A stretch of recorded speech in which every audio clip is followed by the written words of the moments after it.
Study IQ IAS, आपका selection हमारा mission. Why agriculture is the new oil?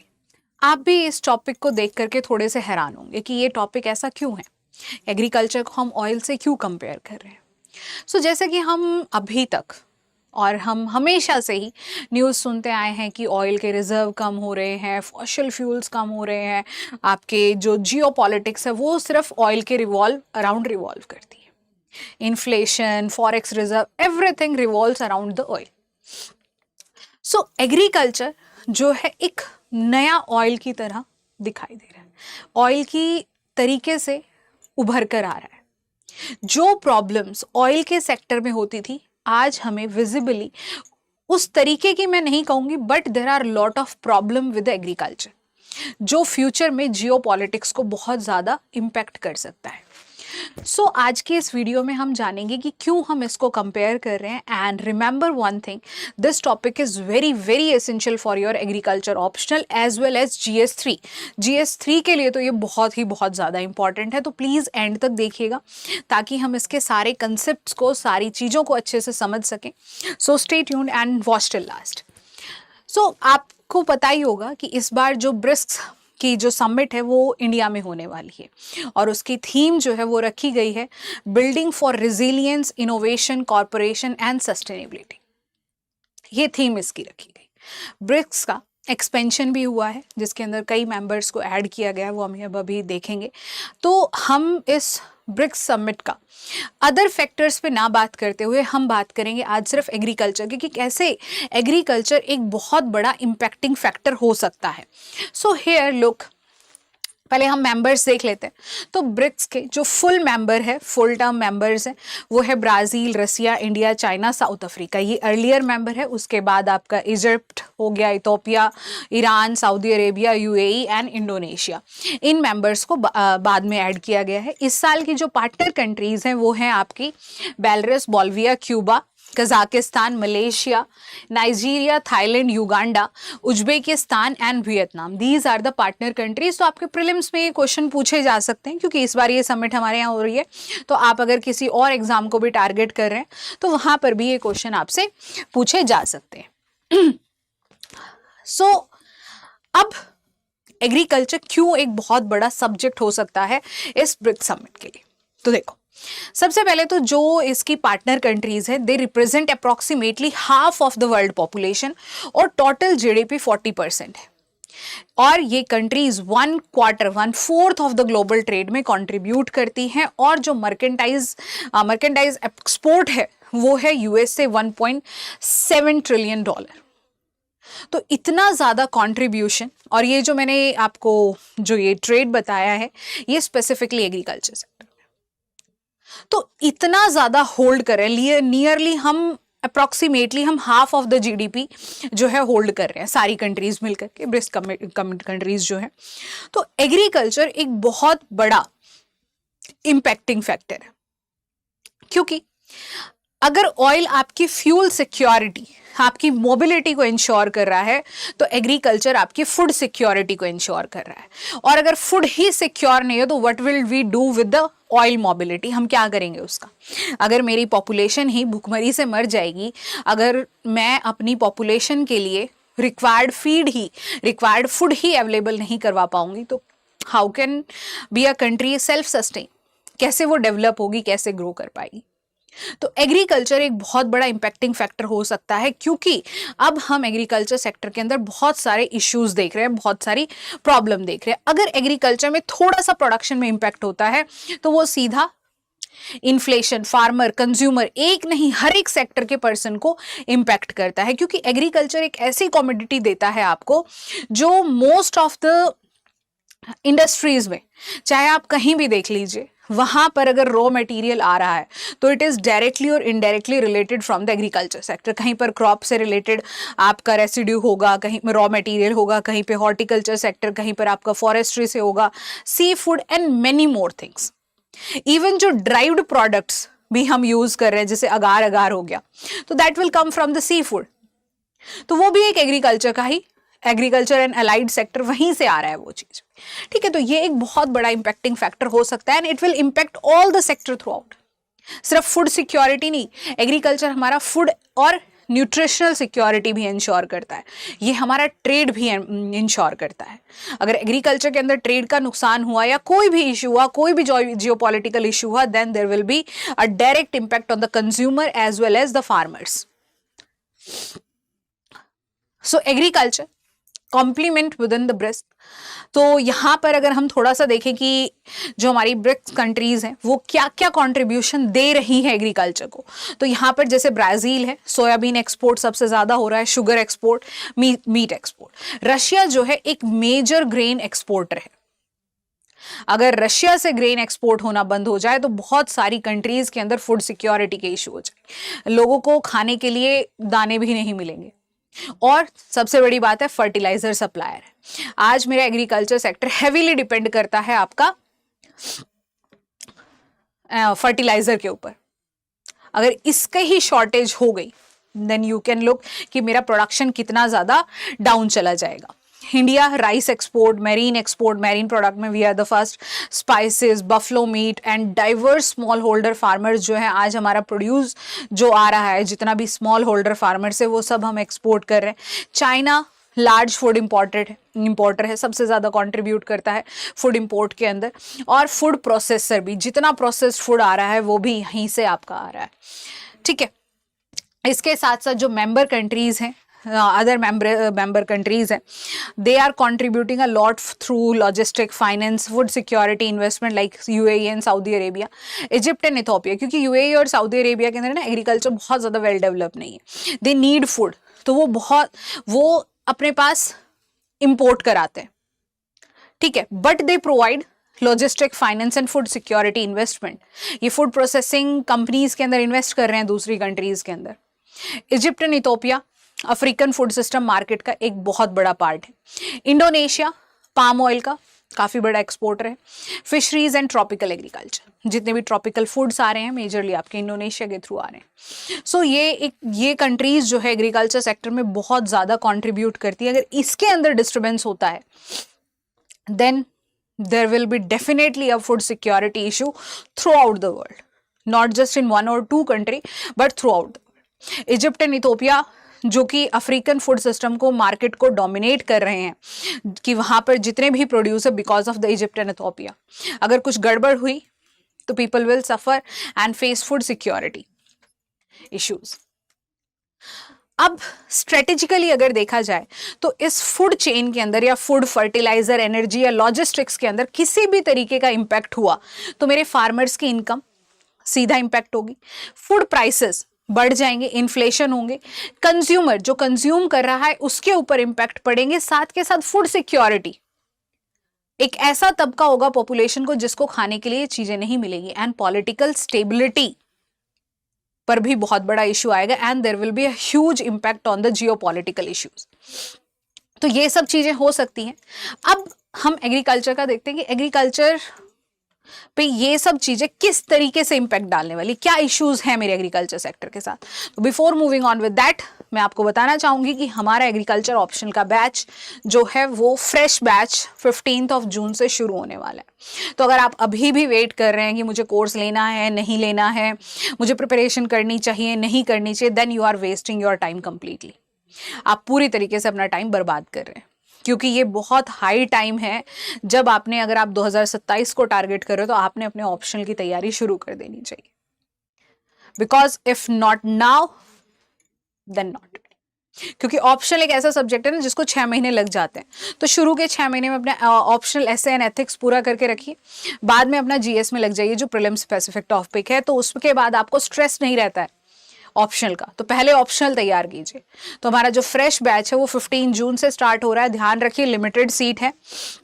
हमारे course में आपको 400+ लाइव लेक्चर, रिकॉर्डेड लेक्चर्स, साथ के साथ हर एक चैप्टर के पीडीएफ नोट्स मिलेंगे जो कि कंप्लीटली कलरफुल होंगे और आपके एग्जाम की हर रिक्वायरमेंट को फुलफिल करेंगे। उसके अलावा आपको कुछ और पढ़ने की जरूरत नहीं है। इसके साथ साथ आपको क्लास नोट्स भी मिलेंगे, पर्सनल मेंटोरशिप सेशन है, डाउट सेशन है, 15 सेक्शनल टेस्ट है, फुल लेंथ टेस्ट है, and many more thing you will get if you will subscribe this course, and I promise you that you will not regret buying this course. This is the best course available in the market right now. You can search anywhere. There are some big names as well, but जितना बड़ा नाम उतने छोटे काम, so I will not name it further. So आप देख सकते हैं. Then I promise this is the best course available. And if you use this my live code, अगर आप माई लाइव कोड यूज़ करते हैं तो ये अराउंड 40,000 का कोर्स आपको 17,999 रुपीज़ में मिल जाएगा. So don't waste your time, limited seats हैं, सो हरी अप नाउ. और आप मेरा टेलीग्राम चैनल ज़रूर से ज्वाइन कर लीजिए, क्योंकि अगर आप एग्रीकल्चर स्टूडेंट हैं and you are targeting any of the agriculture related exam, then this Telegram channel is must for you. @monica_yadav_agriculture. Join this right now. Description में कोर्स का और टेलीग्राम दोनों का ही लिंक आपको होगा. सो अब बात करते हैं हम कि जो हमारा ग्लोबल एग्री ट्रेड है उसके अंदर क्या क्या चैलेंजेस आ सकते हैं जो फ्यूचर में एक बहुत बड़ा जियोपॉलिटिकल इशू बन सकता है. And what are the issues here. सबसे पहला है क्लाइमेट चेंज. देखो, क्लाइमेट चेंज, हम कहते हैं कि क्लाइमेट चेंज हो रहा है, ये इम्पैक्ट हो रहा है, वो इम्पैक्ट हो रहा है, बट अगर क्लाइमेट चेंज जो है अगर किसी सेक्टर पर डायरेक्ट असर डाल रहा है तो वो है मेरा सीधा सीधा एग्रीकल्चर. क्योंकि एग्रीकल्चर की बहुत सारी चीजें ऐसी, बहुत सारी चीजें, complete agriculture is heavily dependent upon the climate. आपका चाहे पोल्ट्री हो, चाहे फिशरी हो, चाहे आपका लाइफ स्टॉक हो, चाहे आपकी क्रॉप्स हो, they all need good temperature, air, moisture, rainfall, everything is needed in a optimum quantity. अगर आपको अच्छी क्रॉप यील्ड चाहिए तो आपको प्रॉपर टेम्परेचर चाहिए, प्रॉपर डे एंड नाइट में वेरिएशन चाहिए, साथ के साथ टाइमली रेनफॉल चाहिए. ठीक है, तो ये सब चीजें बहुत ज्यादा इंपैक्ट करती है. तो थोड़ा सा भी इशू हुआ इन सब के साथ, थोड़ा भी क्लाइमेट इधर उधर हुआ, क्रॉप पूरी तरीके से बर्बाद हो गई. जैसे मान लीजिए आज मैंने क्रॉप को सो किया है और 2 दिन बाद हैवी बारिश हो जाए, सारी की सारी मेरी सोन क्रॉप खराब हो जाएगी. हार्वेस्टिंग के टाइम अगर बारिश हो जाए, क्रॉप खराब हो जाएगी. हेल स्टॉर्म हो गए, क्रॉप खराब हो जाएगी. फ्लड आ गई, सूखा पड़ गया, heat wave, El Nino impact, all these things heavily impact the agriculture sector और सीधा सीधा असर पड़ता है फार्मर की इनकम पे. फार्मर को तो कुछ मिलता ही नहीं है. ये एक ऐसी इकोनॉमिकल एक्टिविटी है जो क्लाइमेट चेंज से हेविली इम्पैक्ट होती है, कि जिसकी वजह से सीधा फार्मर की इनकम पर असर पड़ता है. They have no additional security for that. So इन सब चीज़ों से आपका प्रोडक्शन स्टेबिलिटी हो सकता है. और अगर प्रोडक्शन हो ही नहीं रहा है क्लाइमेट चेंज की वजह से, बारिश की वजह से, मान लीजिए गेहूं की सारी फसल खराब हो जाती है, चावल की सारी फसल खराब हो जाती है, व्हाट विल यू ट्रेड? क्या भेजोगे आप बाहर? जैसे बहुत बार देखा गया है हमारी कंट्री में, जैसे अनियन के जब स्टॉक कम होने लग जाते हैं तो हमारी गवर्नमेंट जो है अनियन एक्सपोर्ट के ऊपर बैन लगा देती है, या फिर आपकी एक्सपोर्ट ड्यूटी बढ़ा दी जाती है. तो जो ग्लोबल मार्केट के अंदर जो अवेलेबिलिटी है वो रिड्यूस हो जाएगी, इन्फ्लेशन बढ़ेगी, है ना. तो ये इंटरनेशनल ट्रेड को भी बहुत ज्यादा इंपैक्ट करता है. इसके साथ साथ प्राइस, फूड प्राइस वोलेटिलिटी. अब जब मेरे पास प्रोड्यूस ही नहीं होगा, अब वो आपने पढ़ा है ना इकोनॉमिक्स में, प्रोडक्शन नहीं, ज्यादा प्रोडक्शन है तो मार्केट के अंदर खरीदने वाले कम है, प्राइस डाउन जाएगा. अवेलेबिलिटी बहुत थोड़ी हो गई है, मेरी आधी से ज्यादा फसल बर्बाद हो गई है, खराब हो गई है, पेस्ट अटैक हो गया है, कोई डिजीज अटैक हो गया है, प्रोडक्शन कम हो गया, बायर बहुत ज्यादा है. ऑब्वियसली बात है प्राइस बढ़ जाएगा. प्राइस बढ़ेगा तो अब खाने के लिए चीजें तो सबको चाहिए ना, गेहूं, चावल, दाल, रोटी सबको चाहिए. अब प्राइस बढ़ जाएगा तो चाहे पुअर हो चाहे रिच हो, everyone needs that. Rich can afford but poor can't afford. So geopolitical conflicts हो सकते हैं, आपके weather shocks, supply disruption, a major cause, और high volatility creates uncertainty. अगर volatility बहुत ज्यादा होगी तो uncertainty होगी among the producers, consumer, government में भी issues हो सकते हैं. तो ये सब चीजें होंगी यहाँ पर. और सबसे ज्यादा इम्पैक्ट पड़ेगा स्मॉल एंड मार्जिनल फार्मर को. जो लार्ज फार्मर होंगे समहाउ दे कैन मैनेज, किसी ना किसी तरीके से मैनेज कर लेंगे. But what about the small farmer? They have a small piece of land जहाँ से वो थोड़ा बहुत ग्रो करते हैं, they sell it in the market and now they are getting nothing from there. Fertiliser security. आज का जो हमारा एग्रीकल्चर सेक्टर, मैं ये नहीं कहती इंडिया, सभी कंट्रीज बहुत ज़्यादा फर्टिलाइज़र पर हैवीली डिपेंड कर रही हैं। इंडिया काफ़ी ज़्यादा डिपेंड करता है and all the fertiliser requirement from brisk country. सबसे ज़्यादा हमारा रशिया से आ रहा है, मिडल ईस्ट कंट्रीज से आ रहा है, UAE, Saudi Arabia and all these countries they are contributing heavily in our fertiliser, क्योंकि हम अभी तक भी सेल्फ डिपेंडेंट नहीं है फर्टिलाइज़र में। तो जैसे कि अभी मिडल ईस्ट के अंदर जो इश्यूज चल रहा है उसकी वजह से हमारी फर्टिलाइज़र चेन डिसरप्ट हो चुकी है। तो फर्टिलाइज़र अवेलेबिलिटी हमारे पास 1 सीज़न की है, 2 सीज़न की है, बट नॉट आफ्टर दैट। अब अगर मैंने फर्टिलाइज़र नहीं अप्लाई किया तो मेरी जो क्रॉप है वो डिपेंडेंट हो चुकी है, मुझे उतना प्रोडक्शन नहीं मिलेगा जितना मिलता है। सो ये अगर फर्टिलाइज़र सिक्योरिटी नहीं है, फर्टिलाइज़र अवेलेबिलिटी नहीं हो पा रही है, तो ये एक अर्ली वार्निंग सिस्टम है। स्टॉक मॉनिटरिंग करनी होगी। अगर हम चाहते हैं कि फर्टिलाइज़र सिक्योरिटी बनी रहे तो हमें एक अर्ली वार्निंग सिस्टम की तरह इसको ट्रीट करना पड़ेगा। स्टॉक की मॉनिटरिंग करनी पड़ेगी। इनपुट मार्केट में ट्रांसपेरेंसी, मुझे ध्यान रखना पड़ेगा कि ब्लैक मार्केटिंग ना हो, होर्डिंग ना हो, और सप्लाई चेन कॉर्पोरेशन रहे। डायरेक्टली जो चीज़ जहाँ से आ रही है, जहाँ तक पहुँचानी है वहाँ तक पहुँचे, कोई भी लीकेज ना हो, ताकि सही दामों पर प्राइस फर्टिलाइज़र आपका अवेलेबल हो जाए फार्मर को। क्योंकि अगर ब्लैक मार्केटिंग होगी तो फर्टिलाइज़र ब्लैक मार्केटिंग की तरफ बहुत महंगे बिकेंगे। अब फार्मर का इनपुट कॉस्ट बढ़ जाएगा। अब चाहे आउटपुट कॉस्ट बढ़े ना बढ़े, इनपुट कॉस्ट बढ़ गया तो प्रॉफिट मार्जिन बहुत कम रह जाएगा। तो there is no use for the farmers of that. इसके साथ साथ सस्टेनेबिलिटी स्टैंडर्ड्स, जो हमारी इंपोर्टिंग कंट्री है, increasingly require low carbon chain production, low carbon production, environmental compliance, sustainable farming practice, but we are not focusing on that. हम कोई भी countries बहुत ज़्यादा सस्टेनेबल फार्मिंग प्रैक्टिसेस पर ध्यान नहीं दे रही हैं। Heavy chemical input, your tillage practices, a lot more things are there. आपका नॉन यूनिफॉर्म वाटर यूज़, ठीक है, हमारे यहाँ पर रिसोर्सेज की water not water use, resource use efficiency बहुत कम है हमारे।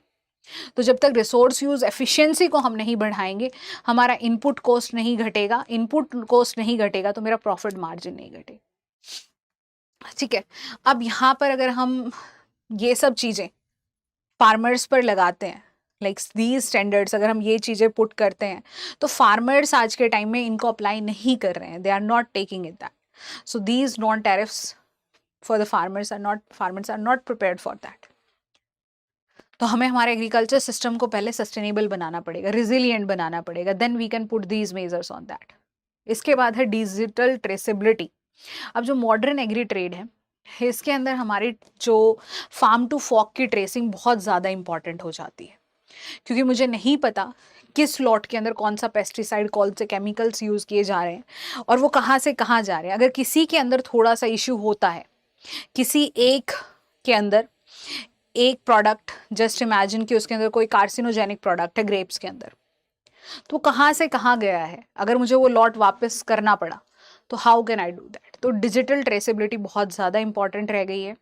आपका डिजिटल सर्टिफिकेशन को इशू करना, that is very important. Product traceability very important. अगर ये इन सब चीज़ों के ऊपर ध्यान दिया जाए तो फूड सेफ्टी एश्योरेंस हो जाती है हमें। एक्सपोर्ट कॉम्पिटिटिवनेस में हम बेटर और फर्स्ट प्लेस पर रहेंगे, क्योंकि इससे क्या होगा ना कि हमारी एक अकाउंटेबिलिटी सेट होगी कि हाँ, ये अकाउंटेबल है अपने प्रोडक्ट के लिए। If there is something missing और something bad there, they will call it back. But इसके चैलेंजेस रहते हैं कि बहुत हाई कॉम्प्लियंस है, ठीक है, थोड़ा सा डिफ़िकल्ट पड़ता है, एंड हमारे यहाँ वो डिजिटल इंफ्रास्ट्रक्चर नहीं है। साथ के साथ जो स्मॉल होल्डर फार्मर्स है, how can they do that. So यहाँ पर कुछ एक की रिकमेंडेशन है। एक हमें ट्रस्टेड ट्रेड इंफ्रास्ट्रक्चर बनाना पड़ेगा जहाँ पर हम डिजिटल सर्टिफिकेट्स को इशू करें at a very low cost. Sanitary and phytosanitary communication faster होना चाहिए, बेटर होना चाहिए। इसके साथ साथ सभी कंट्रीज़ में हार्मोनाइज स्टैंडर्ड होने चाहिए, क्योंकि यहाँ पे ना, जैसे देखो, अगर मैं रशिया में एक्सपोर्ट कर रही हूँ तो वहाँ के कुछ स्टैंडर्ड्स है, अगर मैं यूएई में एक्सपोर्ट कर रही हूँ तो वहाँ के कुछ स्टैंडर्ड्स है। तो एक हार्मोनाइज स्टैंडर्ड सिस्टम होना चाहिए, ताकि जो कंट्री के फार्मर है, जैसे इंडिया है major exporter of agri produce, तो वो एक यूनिफॉर्म तरीके से वही चीज़ें अपने एग्रीकल्चर सेक्टर में यूज़ कर सके एज अ इनपुट। ठीक है, तो उनको फिर थॉरली सारी कंट्रीज के अंदर आसानी से एक्सपोर्ट किया जा सके। तो इस सब की वजह से क्या होगा, एक तो फार्मर के ऊपर बर्डन कम पड़ेगा, ट्रांजैक्शन कॉस्ट कम होगा और इंपोर्ट एक्सपोर्ट एफिशिएंसी बढ़ेगी। इसके साथ साथ मुझे रिजिलियंट सप्लाई चेन इंश्योर करनी है, क्योंकि मेरे पास जब इनपुट अवेलेबल होंगे तो आउटपुट बहुत अच्छा होगा। तो एक इनपुट सप्लाई चेन पर बहुत ध्यान देने की ज़रूरत है, specifically fertiliser, seed, energy, feed and logistics, क्योंकि आज एनर्जी के बिना भी एग्रीकल्चर सेक्टर कुछ भी नहीं है। फर्टिलाइजर वी नीड एट, ये मॉडर्न एग्रीकल्चर की नीड है। एग्रीकल्चर फाइनेंस, तो ये सब चीज़ों के अंदर सब डिसरप्शन नहीं होना चाहिए, ताकि फार्मर्स को इजीली और आसानी से सारी चीज़ें मिलती रहें और क्राइसिस के टाइम पर भी जो है अनइंटरप्टेड अवेलेबिलिटी रहे चीज़ों की। Not just about the India, for all the countries it is there, क्योंकि हर एक कंट्री एग्रीकल्चर के अंदर कुछ ना कुछ कंट्रीब्यूट कर रही है। जैसे हम पल्सेस और ऑयल्स के अंदर सेल्फ सफिशिएंट नहीं है तो हमें बाहर से लेना पड़ रहा है। अगर उसके अंदर भी कुछ, जैसे अभी हमारे फॉरेस्ट रिजर्व जा रहे हैं तो हमारे पीएम ने, आपने देखा होगा, कहा दालें, आपका ऑयल जो है वो कम यूज़ करो, है ना। तो सेल्फ सफिशिएंसी तब तक ना मिल जाए तो हमें अनइंटरप्टेड एग्रीकल्चर प्रोडक्शन के लिए input supply chain, resilient input supply chain पर ध्यान देना होगा। अब यहाँ पर मार्केट इंटेलिजेंस सिस्टम बहुत ही इंपॉर्टेंट है, क्योंकि यहाँ पर ना सबसे पहले मुझे ध्यान रखना होगा कि फूड स्टॉक मॉनिटरिंग, कि मेरे पास कितना स्टॉक अवेलेबल है, कितना मुझे चाहिए, और जो मेरे पास अवेलेबल है वो कितने दिन तक चल सकता है। प्राइस इंटेलिजेंस पर मुझे बहुत ध्यान देना होगा और फार्मर्स को भी इसमें ट्रेन करना पड़ेगा। SPS alert system, sanitary and phytosanitary measures India के अंदर बहुत कमजोर है, we have to strengthen them. और हर एक कमोडिटी की आउटलुक रिपोर्ट पर ध्यान देना होगा और इसको प्रोड्यूस कराना होगा, ताकि हमें पता रहे कि कौन सी कमोडिटी की डिमांड ज़्यादा है, किसकी कम है, किसको हम बेटर और इम्प्रूव कर सकते हैं, किसको कहाँ पर हम एक्सपोर्ट कर सकते हैं, इंपोर्ट कर सकते हैं। तो इसकी बहुत ज़्यादा ज़रूरत है। तो we need to do this market intelligence system. जब तक हम ये नहीं करेंगे तब तक हमारा एग्रीकल्चर सेक्टर में ट्रेड डेवलप नहीं हो पाएगा। और हमें फार्मर सेंटर ट्रेड पर ध्यान देना चाहिए, क्योंकि जो हमारा जो मोस्ट नेग्लेक्टेड पोर्शन है दैट इज आर फार्मर, सबसे ज़्यादा नेग्लेक्टेड। ठीक है, तो priority should be given to the small holder farmer, जो कि हमेशा नेग्लेक्टेड रहते हैं। वुमेन फार्मर नेग्लेक्टेड से भी नेग्लेक्टेड रहती है। इवन इंडिया के अंदर तो वुमेन के पास में अगर लैंड राइट नहीं है, क्योंकि मोस्टली हमारे यहाँ क्या है कि हस्बैंड के नाम पर ज़मीन रजिस्टर्ड है, तो अगर हस्बैंड की डेथ हो जाती है तो फीमेल के नाम, वुमेन के नाम पे या मदर के नाम पे वो नहीं है, and she is engaging in the agriculture sector, वो किसी गवर्नमेंट स्कीम का बेनिफिट भी नहीं उठा पाती है। रूरल यूथ को एनकरेज करने की ज़रूरत है। हमें जो हमारी फार्म प्रोड्यूसर ऑर्गेनाइजेशन है, we need to strengthen them and we have to focus toward trade politics, हमें बहुत इंप्रूव करने की ज़रूरत है। मार्केट एक्सेस ओपन कराना होगा। कंट्रीज़ के जो standard sanitary and phytosanitary measures है, we have to meet them. Value addition पे फोकस करना होगा, क्योंकि हमारे यहाँ एग्रीकल्चर सेक्टर के अंदर बहुत ज़्यादा पोस्ट हार्वेस्ट लॉसेज है। सो इन लॉसेज को कम करना है तो हमें वैल्यू एडिशन, फूड प्रोसेसिंग पे ध्यान देना होगा and we have to uplift the rural livelihood. यहाँ पर मुझे एंटरप्रेन्योरशिप को इंक्रीज करना पड़ेगा ताकि मेरी रूरल लाइवलीहुड अपलिफ्ट हो सके। So we have to focus on these things. Farmer centre trade हो ताकि जो बेनिफिट हो वो फार्मर को मिले, नेग्लेक्ट ना हो, क्योंकि अभी तक जितना भी ट्रेड होता है ना, फार्मर सबसे नेग्लेक्टेड, उनको सबसे कम प्राइस मिलता है, सबसे कम पॉलिसीज का बेनिफिट उठा पाते हैं। So we have to focus there. और इंडिया के लिए अगर मैं सिग्निफिकेंस की बात करूं तो इंडिया के लिए एक बहुत बड़ा स्टेज है और इस बार होस्ट कर रहे हैं, so India can put their good hold there and you have to tell me in the comment section what India holds for BRICS in agriculture sector. तो ये आपको कमेंट सेक्शन में बताना है। इस पर हम नेक्स्ट वीडियो में ज़रूर डिस्कस करेंगे कि इंडिया क्या रिप्रेजेंट कर सकता है। तो हमें इंडिया के लिए सबसे बड़ा बेनिफिट क्या रहेगा, फूड सिक्योरिटी मैनेजमेंट में हम बहुत अच्छा कर सकते हैं। स्मॉल होल्डर फार्मिंग सिस्टम पर हम ध्यान दे सकते हैं। DPI, जो कि हम जिस पे स्ट्रेस भी कर रहे हैं, we can also improve it further. Strong agriculture research network through ICR, हम इसको इम्प्रूव कर सकते हैं। And India can use this BRICS chairmanship to promote their climate resilient agriculture system. Digital agriculture को प्रमोट कर सकते हैं हम इसके थ्रू। जो हमारा सस्टेनेबल ट्रेड है और जिस पे हम फोकस देने की बात कर रहे हैं, हम उसको इसके थ्रू आपका प्रमोट कर सकते हैं। Inclusive value chains and south to south corporation. हम इन चीज़ों पर ध्यान दे सकते हैं। So agriculture can be a new oil for the BRICS countries and yes it is. और अब आप लोग मुझे कमेंट सेक्शन में बताइएगा कि what India holds for this BRICS. Agriculture sector में कैसे क्या कंट्रीब्यूट कर सकते हैं, how can they be a leader in that, क्योंकि हम हमेशा से कृषि प्रधान देश रहे। So how can be we are again the leader in agriculture sector? So you have to tell me in the comment section. Thank you so much. Have a nice day and all the very best for your exams. और please delay मत करो course के लिए, purchase कर लीजिए, आपको ही benefit होगा, बहुत महंगा कोर्स है नहीं। Thank you so much and have a nice day. All the very best for your exams. Study IQ IAS, आपका सिलेक्शन हमारा मिशन।